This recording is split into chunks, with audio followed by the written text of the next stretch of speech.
Comment distinguer le vrai du faux savon de Marseille? Pour veiller à la protection de ce patrimoine et sensibiliser les consommateurs, la grande savonnerie de Marseille s'est lancée dans la création d'ateliers. L'idée est de transmettre ce savoir-faire ancestral aux enfants.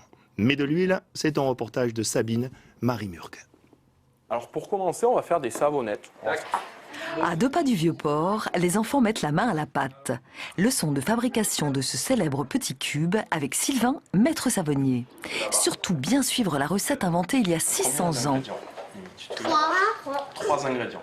Il faut de l'eau, de la soude caustique et surtout de... L'huile d'olive. À partir du moment où les petites bulles vont se former... Cet atelier de création ouvert à tous est une initiative de 3 jeunes entrepreneurs marseillais. Ils ont fondé la Grande Savonnerie en 2013. Plaisir des enfants sous l'œil attentif des mères. Deuxième étape. Ça appartient au patrimoine de chez nous et on est content de leur faire découvrir ça, c'est ludique en plus. Les savons fabriqués aujourd'hui ne respectent pas toujours la recette authentique.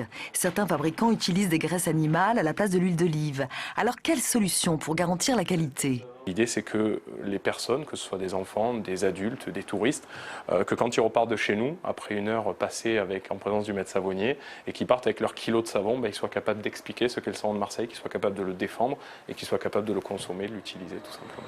Il n'existe pas de charte commune. Sur les 16 entreprises existantes, 4 savonneries de Marseille ont créé un label et 11 autres un groupement de savonniers. Pour protéger ce produit du terroir, Jean-Baptiste Jossot et ses associés de la Grande Savonnerie préfèrent obtenir une IGP. L'avantage d'une IGP, d'une indication géographique protégée, c'est qu'un organisme de certification extérieur pourrait définir des critères clairs afin d'avoir une certification extérieure et crédible au regard du client. Pour avoir cette IGP, il faut un accord des 16 entreprises. Les mesures étant contraignantes, certaines ne sont pas prêtes à réclamer cette appellation. En attendant, les petits ambassadeurs sont là pour sauvegarder l'authenticité de ce symbole marseillais.